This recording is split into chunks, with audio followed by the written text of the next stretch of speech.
So section 9-4 for geometry, we are going to focus on the concept of rotations in this video. I'll be using my notebook paper and some graph paper. So let's talk about some of the language of rotations. We're going to talk about the concept of clockwise. Remember, if you were to watch the hands of a clock, they rotate from the top down and then around from right down to the left. Counterclockwise is rotating the other way. So counterclockwise means opposite. A little bit of a reminder of 90 degrees. 90 degrees is one kind of the squares of our graph paper grid, so it's technically a quadrant. 180 would be 2 quadrants and 270 would be 3. So I want us to get started, and I'd actually started this video a little bit ago and I had to stop because something went wrong. So you're going to notice that I'm going to cover some things up.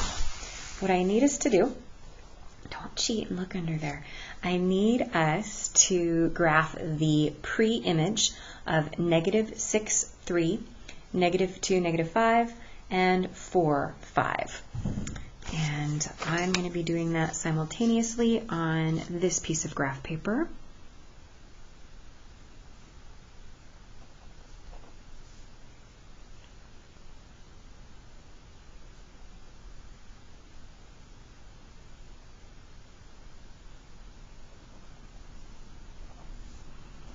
So here's our triangle of interest, and we'll probably be using this triangle a couple of different times.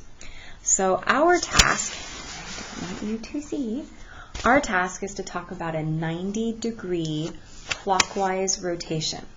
So clockwise is turning down as we go. That's the concept of clockwise. So I'm going to put myself back to where I was. I'm going to label X and I'm going to label Y. 90 degrees is one box, so think of that as one turn. So we're going to turn down this direction. And this is where it's going to get weird. Bear with me, weird. So our task is to say, where is A now that I've rotated? Now that I've turned that paper, remember where it was originally, it was in the top left. I'm going to rotate clockwise down one turn. What was once over here on the left is now on the top right. Well, where is A now? A is 1, 2, 3 steps right, 1, 2, 3, 4, 5, 6 steps up. So A prime is at 3, 6. So just write it down on your notebook paper. Don't graph anything right now. B prime, 1, 2, 3, 4, 5 left, 2 up. So that is at -5, +2. C prime, 1, 2, 3, 4, 5, 1, 2, 3, 4, right and down. So what we're doing is we are writing our points after the turn. Now we're going to put the paper back to normal and we're going to graph them. So writing points after turn, put paper back to original starting location, and then graph your image. Well, we're going to go to 3, 6. So here's A prime. Notice how we rotated clockwise. Interesting. B prime. 1, 2, 3, 4, 5. B prime rotated clockwise. And you'll notice that we're moving one quadrant because that's 90 degrees. C prime.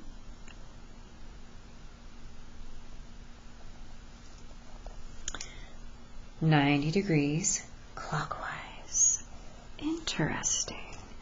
So I'm hoping you can see that turn clockwise of 90 degrees.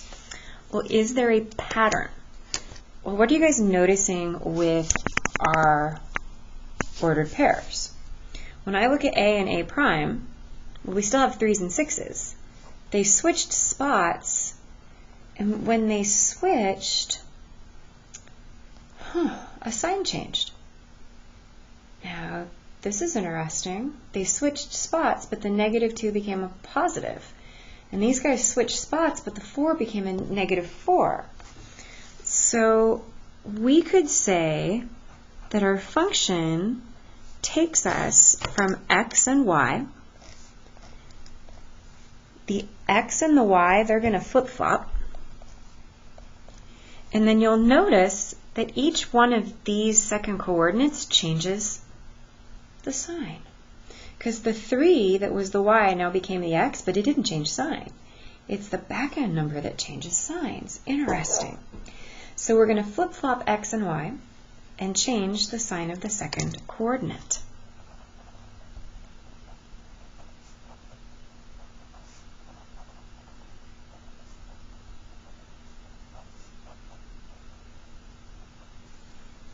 Well, I'm just going to say second coordinate.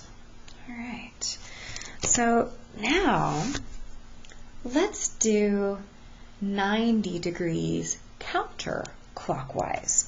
And I want to keep that same image or pre-image concept here. So we're going to do our pre-image, and we'll have A, B, C.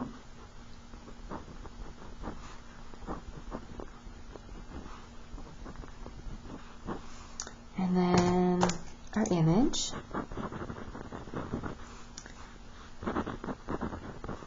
So please be graphing A, B, and C. I have one that's already been graphed. And we are going to go 90 degrees counterclockwise. So 90 degrees counterclockwise, and I've got mine already graphed. Counterclockwise is going the opposite way of our clock. And I should probably label x and y so I know my original starting point. 90 degrees is one turn. So 90 degrees, the opposite way of a clock. So again, notice what happened. C was here in quadrant 1. 90 degrees counterclockwise puts C over here in quadrant 2. So one move, different direction. So now let's talk about where our ordered pairs have landed us. A prime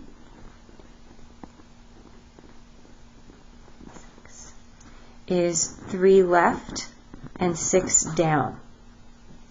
B prime is 5 left, 5 right, positive 5. Good Lord. 2 down. That's a parenthesis, guys. C prime, there's my 5 left, and 4 up. So let's bring our paper back to the original location.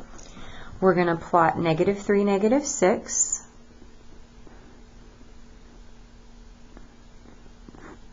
Right in there. And then 5, -2. And C prime.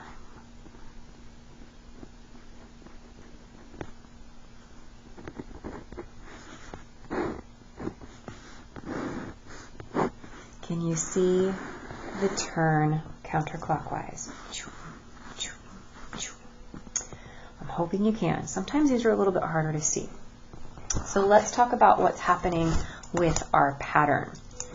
Well, we start off like normal with x, that's a comma, and then y. And let's see what it becomes. So I see them flipping. I see y and x changing spots. But what do you notice about their signs?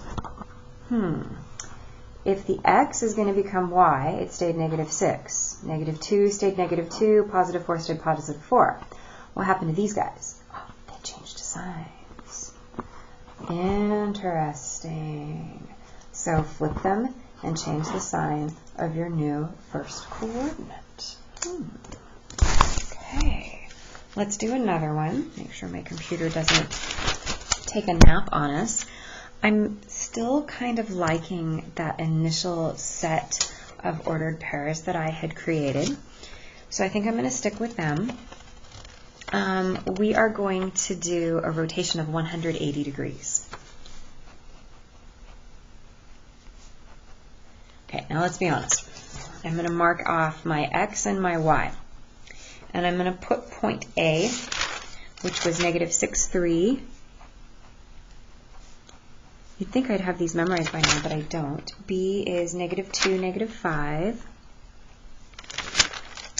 C is 4, 5. Okay. So let's start plotting.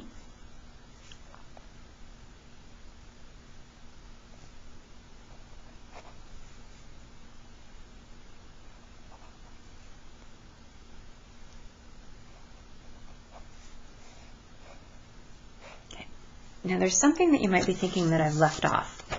Well, maybe, maybe not. Did I tell you what direction? Did I tell you counterclockwise or clockwise? Nope. Watch. If I go 180 counterclockwise, that's 1, 2 moves. Notice what happened to point C.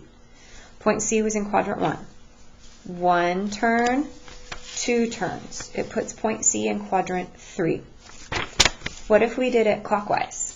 1 turn, 2 turns. Guys, a 180 degree rotation doesn't matter if you're going clockwise or counterclockwise, because 2 turns left, 2 turns right, it puts you in the exact same spot. So I'm just going to go and do 2 turns. So let's talk about our image, because we've got our pre-image. Where is A sitting now? A is now 1, 2, 3, 4, 5, 6 to the right and 3 down. B is 2, 5. I don't know why I just wrote the letter C. C is 1, 2, 3, 4. So 4 left and 5 down. Put your paper back to normal so you can see your regular X and Y, and let's plot these guys. So 2, 4, 6, 3, right? Now this is A prime, so it's moved 1, 2 quadrants, or 1, 2 quadrants. Either way, 2 moves. B prime is at 2, 5, so 2 quadrants of motion. C prime